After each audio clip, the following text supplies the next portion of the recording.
So again, this is chapter 29, problem number 4. We're asked, what is the longest wavelength electromagnetic radiation that can eject a photoelectron from silver, given that the binding energy is 4.73 eV? Is this in the visible range? So it seems like they've left out some information, because the photoelectric effect has a specific equation that we use for it. We have kinetic energy of the photoelectrons that are ejected is equal to the energy of the incoming light, H times F, minus the binding energy, which is how tightly glued you are to whatever piece of metal you're being ejected from.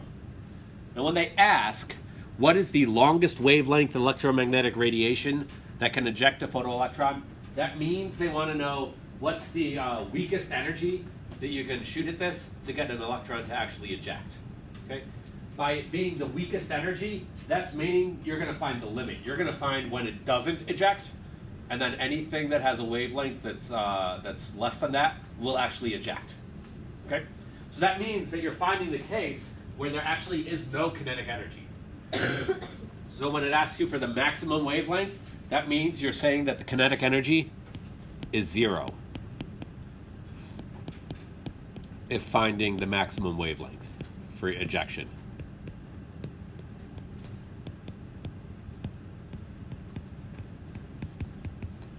So that helps us out. That tells us 0 is equal to H times F minus the binding energy.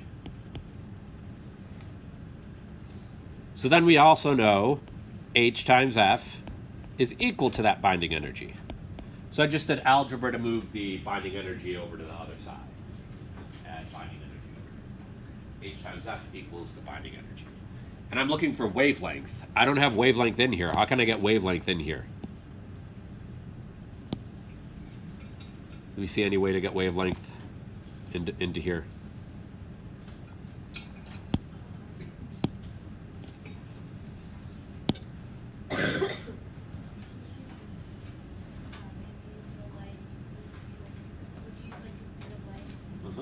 So we know that frequency is the same thing as speed of light divided by wavelength.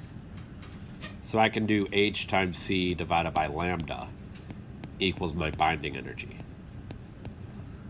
Now I want to get lambda by itself, so I can solve for lambda. So I'm going to multiply both sides by lambda. It's going to cancel my lambdas on the left, and I end up with H times C equals binding energy times lambda. Still want to get lambda by itself, so I'm going to divide both sides by the binding energy. And I'm going to get the binding energy to cancel out. So the wavelength is H times C divided by the binding energy.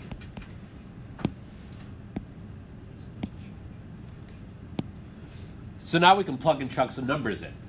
H, we know what that is. That's a constant, it'd be given. So lambda equals H, which is 6.63 times 10 to the negative 24. C is the speed of light. What's the speed of light? Do you remember that? 3 times 10 to the 8th. Perfect. Meters per second. And then we're going to divide by the binding energy. But they gave us a binding energy in this weird unit, 4.73 electron volts. Is that the unit I want to use? It's binding energy. What unit do I want for energies? Right, we pretty much always use SI unit. What's the SI unit for energy? Joules. So we want to convert that to joule. There's a conversion factor. 1.6 times 10 to the negative 19 joules per electron volt. So plug and chug these numbers into your calculator and let's see what you get. I want to make sure your calculators are giving the right answers.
Oh, they all got the same thing at this table, it sounds like.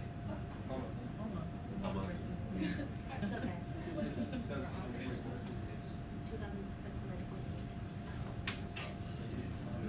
Did you do? We all got the same answer?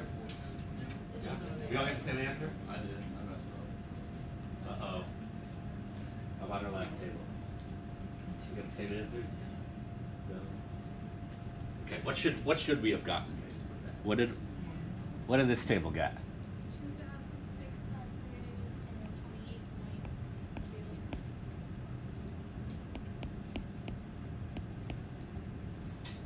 You should get this. Oh. It's 2.63 times 10 to the negative 7. Oh. Interesting.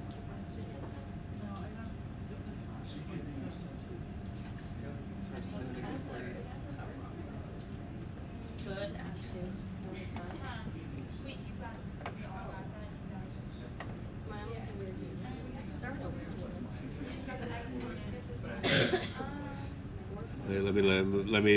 Let me look at something. So you all got the right magnitude. You just didn't get the right exponent. So let's check this and see if maybe there's a typo in my answer. So we're off by factors of 10. So when you're off by factors of 10, because you all got the same number, right? So off by factors of 10, is there anywhere that I messed up? 4.73, that was the electron volts we were given, right? Yeah, so that's fine. 1.6 times 10 to the negative 19, that's the charge on an electron, which is the conversion between joules and EVs. That is definitely the speed of light. This is h, this is Planck's constant. So do me a favor, look up Planck's constant. I might have read this number wrong. The solutions might have had the wrong number on it. Oh. Planck's constant. To the negative 34. Negative 34. Plug into the negative 34.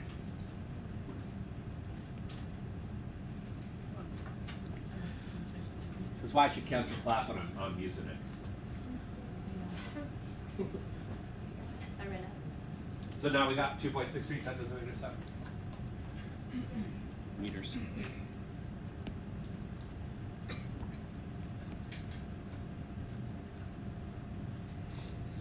Which is 263 nanometers.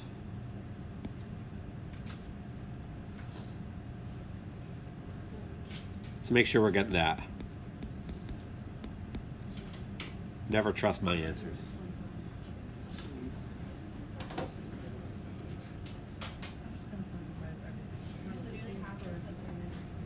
Yeah, I do.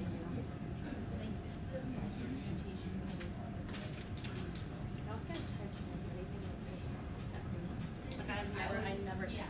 So like I put two parentheses like down here and started to. Oh yeah, go crazy And then with parentheses. put this parentheses and then this parentheses and close it. So the second part of the question, once you get the number right by plugging in the right constants, not listening to the high on Mucinex teacher, is this visible light or not? No. So to know if that's visible, we need to know what are the wavelengths for visible light. What are the wavelengths for visible? 400 to 700 is visible. So that's not visible.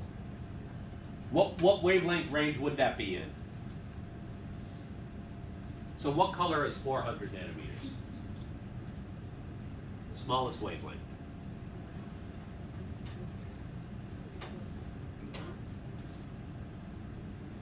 Of the people in here, Eric knows. Body knows.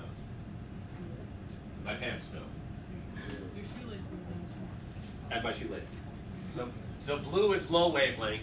So if this is lower than blue, what's shorter than blue? Well, violet. What's shorter than violet? Shorter than violet. Ultraviolet. So this isn't the ultraviolet. So that wavelength, if you shine it on silver, it'll make photoelectrons jump and it'll give you cancer. Yay.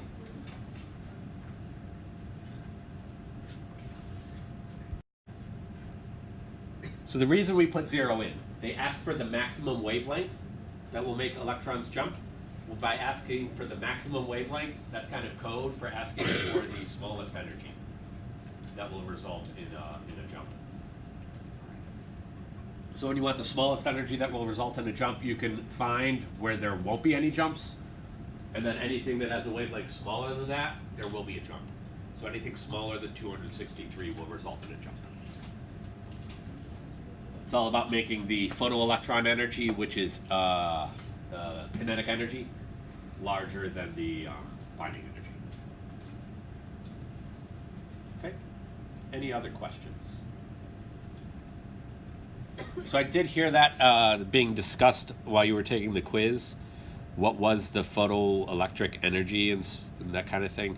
So in this equation, right up here, it's kind of useful to know this kinetic energy right here. That's the energy of the photoelectrons. So the electrons that are jumping, that's the energy that they have. And it's all based on the energy that you give them. So this is the light that you shine to make the electrons jump. And then this is how tightly glued they are to the metal. So if the light that you're shining doesn't have an energy that's greater than the glue, you end up with a negative kinetic energy, which means you have no energy. You're not actually moving. Okay? Any questions on that, on the photoelectric effect? Very useful. Einstein won the Nobel Prize. We use it in street lights. Daytime running lights use the photoelectric effect. Fundamental result of quantum physics.